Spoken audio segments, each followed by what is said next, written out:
Hey guys, this is Cycle 1, Week 3, how I presented the memory work in the classroom, but I'll also include some ideas for how to incorporate this in your home, for your students at home, and then I will touch on art and how I presented art, and a little of like what review looks like for us. I have the Abecedarians. I have all 4-year-olds with one 5-year-old. So if you guys have that age group, I hope you're having lots of fun and just staying very busy and positive. Use your upbeat voice and just have a good time. Now for me, if I see that somebody's getting a little discouraged, because this is a hard age, I even have 4-year-olds that just turned 4, then they can be like my special helper and they can stand up. Actually, I've had some stand while the other students are sitting, they can sit and hold the item that we're going to go over too. So, and that has just worked out really great. So hope you guys are enjoying each week, and let's just get started. So for memory work this week, we started with geography right away. So before the kids even came in the classroom, we're using the placemat style, and they were already in front of them, facing them, ready to go as they walked up. There was no chairs around the table, and I'll tell you why later, because later when we go back to the table, we didn't need the chairs, so they were already out of the way. And that's kind of how I do my planning, thinking how all this is going to run. Makes everything run smooth and helps us stay on time. Okay, so that was geography. We just stood at the table and we just show me, tell me, pointed to all the locations, and we were quickly done with that, and we moved right on to the timeline. So for timeline, I do have the trifold board that I bring in, and it's already everything's pre-written out, but I also use like a little piece of twine with the miniature clothespins, kind of like what you see behind me, and I string it up, and I have the timeline cards hanging like that. And I hang them nice and low for these little guys, and then I could, when we were going through it the first time, I can point and show them the timeline cards, and so they get that nice visual for what we're saying. And then we jump right in and do the hand movements. And what I like to do, instead of just hand motion 1, 2, 3, all the way to 7, present to them the first one, and then the second, and then start back with 1, and so on. If you spiral around like that, it'll really help get it in their memory and run through it. Or you could even do 1 through 3 and so on, but just make sure you're spiraling back around. And then the cool thing is, then by the time that you get to 7, you kind of hit it each time enough to count for hitting everything 7 times. So for the 5s for math, moving on. For the 5s, I went on Pinterest a few weeks ago, and when I go on Pinterest, I try to go ahead and print out all the ideas I find so that I'm not going on every week and getting lost in Pinterest, because then my productivity goes way down. I find too many ideas. Okay, so, but I printed out these cute little hands for 5s, and it was so fun when I told the kids we were going to talk about 5s. Immediately they say high five, and they put their hand up and everything, so it was really cool. They didn't know that I had this. So what we did was we had the little preschool size table in our room and no chairs around it, and we taped with some painter's tape. That way I could use them later on at home. If I would have used regular tape, it would have kind of destroyed it. So some painter's tape, make sure you have that in your supplies. And we went around and taped these around our table so that we could give it the number, a high 5, as we went around and chanted the 5. So it was like 5, 10, 15, and it was just a lot of fun.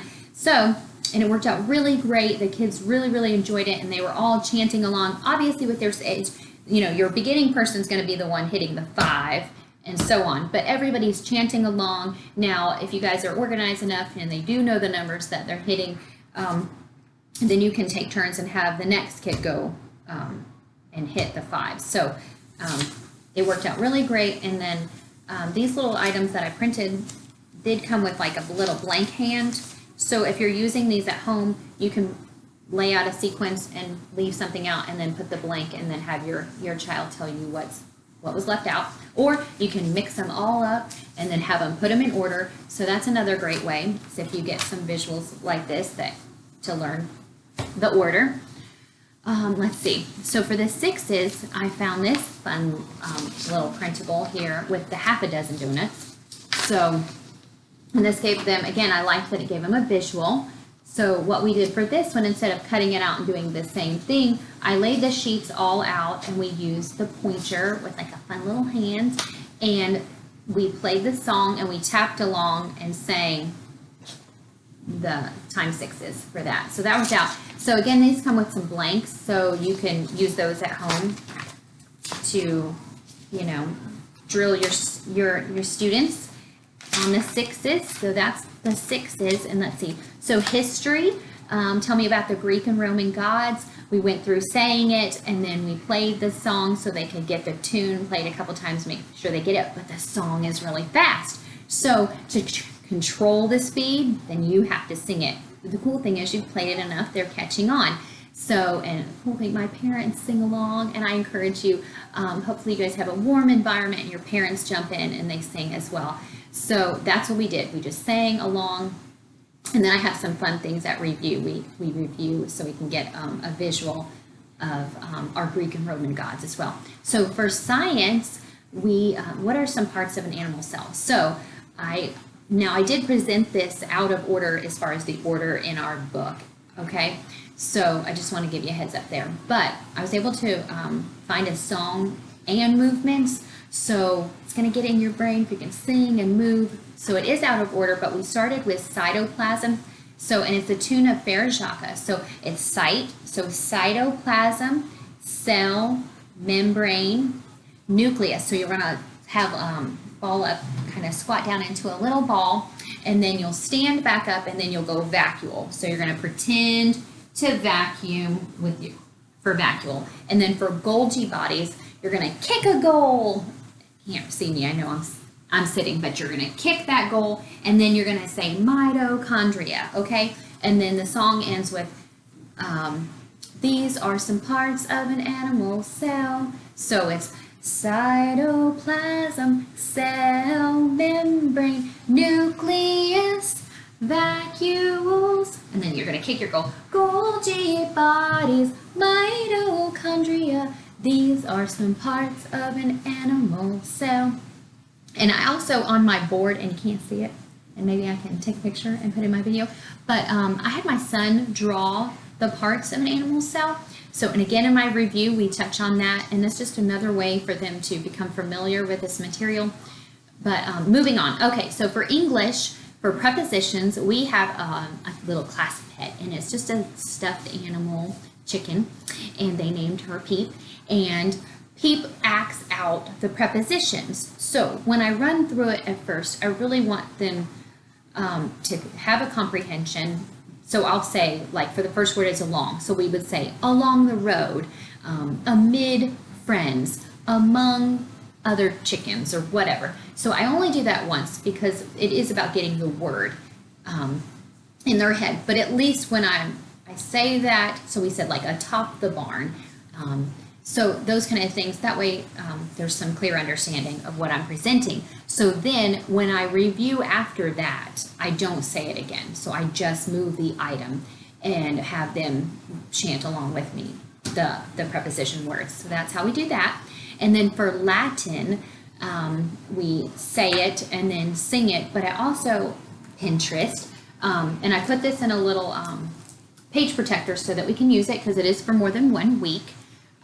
Actually, I think it's 4 weeks out of the 24 weeks. So got this nice little page protector here, but this is from Pinterest, and this gives you almost like a word for how to pronounce the sounds. And this really was helpful. And this is where I had one of my students hold it, and actually he was saying it because it's a catchy tune, the CC tune. So, but then you can just use your pointer and point along to the sounds, and that really helps with pronunciation, so that you can get it right. All right, and that's it. After Latin, we were done. And we do presentation in our classroom when you take a little break and encourage the kids to get up and stand and give their presentation, and have a little snack. And then we move on to art. Okay, so art. Art is about, you're gonna use a picture and you're gonna put it upside down, and you're going to reveal just a little bit at a time. So I want to show you how I did that. Okay, this is actually not what I use because this would be really hard for the Abecedarians. Choose something very simple, and keep in mind that we just showed them how to use the different parts from oils, right? your circle and your curved lines and your straight lines and dots and angles. So I had actually a picture of just a very simply hand-drawn rocket, and it had a little star throughout the picture too. But again, it was just a really simple hand-drawn little drawing. Okay, so what I did was to block out what I was revealing was I took a couple of sheets of paper, put them in a page protector, and again, you're going to need some painter's tape. This is going to be your friend here. Okay, so you're going to take your, and I'll actually show you behind me how to make that work. Okay, so you're going to take your paper that you're going to reveal and go ahead and tape it up onto hopefully like a dry erase board. And what I did was I actually left myself room, so I put the piece of art off to the side and I had the whole rest of the board so that I actually could draw it along with them, because this is some hard stuff. You got to show them that it can be done. Okay, so take my paper and I use the painter's tape, that way I can move it, but I don't have any at home today. So, and then you're just gonna tape it and then show them what they're drawing and just encourage them not to try to figure out what you're drawing, but that you're just drawing. So I would remind my students that this is a curved line. So it was like for like the flames, it was kind of like a curved flame, and then I had some straight lines, stuff like that. So, and then you're just gonna continue to reveal and so on, and that's how you do it. Now another way to be pre-prepped in this with your materials. So like my director supplied the ideas for the drawings, but here's some other tips to kind of help make this project work.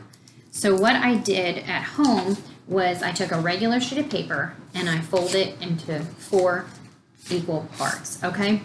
And then as I unfold it, hopefully you can see that I went through and made these small little pencil marks right here and all the creases, okay? And on both sides. So this is going to be your student's guide. Okay, so what I did was I did not give them for each student, I did not give them a folded piece of paper. What I did was I used this and I ran some copies so that their paper would not be all bent up, okay?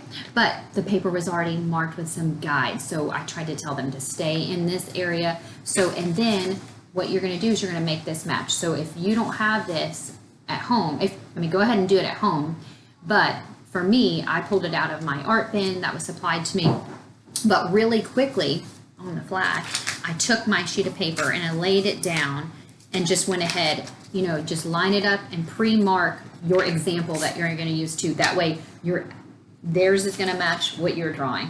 I think you know what I'm saying with this spacing. So that's how I presented that, and we had a really good time. So just remind them to not get overwhelmed, that they're just drawing what they see. You can also give them some tips, depending on what your artwork looks like. Like if your page or what you're drawing, you can say it's about, let's say 3 finger spaces, and then this is where this is drawn. You can kind of give them some tips on where to draw things. That way it helps keep everything all together. Fun little thing. And okay, let's see. So that was art. And then, so for review, so if I stay on time, then I have about 30 minutes, and that's a long time for some little guys to play one game. So what we did was we played like a hot potato game, and we just used that stuffed animal I mentioned. We used that, and I play like the timeline song, and they're passing it back or not, or holding on to it, because that's what they do. So, and that's just how it goes, right? So stop the music, and then what I do is I already have, I have like the little review memory cards.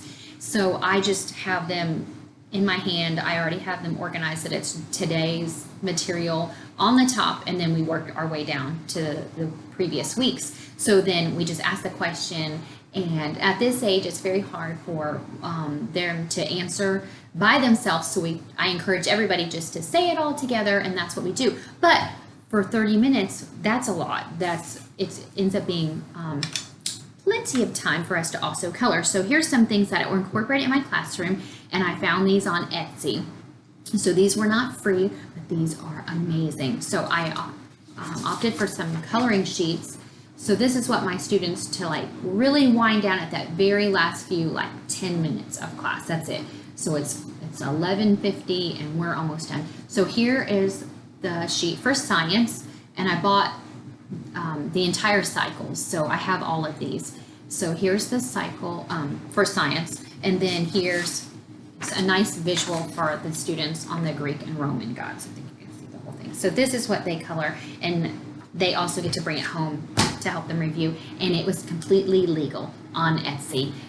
They are available to use in the classroom. And then what I do at home is, again, my student he's not 4 years old or 5 years old. He's in a whole nother class. So what I've done is, to use these sheets at home, we've kind of made a binder for each topic. Okay, so this one here, this is our science binder. He's already done some coloring. So, and the topics come with a cover sheet. So this is cycle 1 and a kind of an example of what they're going to hit all through the year.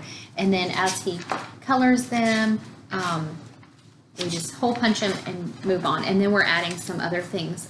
So as we're doing science things that are not from these coloring sheets, we have a place to keep them. So this is our science binder. And then we have history as well. So it's got a cover sheet, and this is really cool too. Hold on, let me flip to the Greek and Roman gods. Okay, Greek and Roman gods right here. So it's not just the coloring sheet. I don't bring it in for the 4-year-olds and 5-year-olds because it's a little too much, but take a look. He can answer some questions about what he knows about the Greek and Roman gods. And again, as we're doing other history things, we just hole punch them and put them in here too. So that's what I've got. Hope you guys learned a lot. If you liked my video, give me a big thumbs up and subscribe so you can get some new videos from me too. Thanks.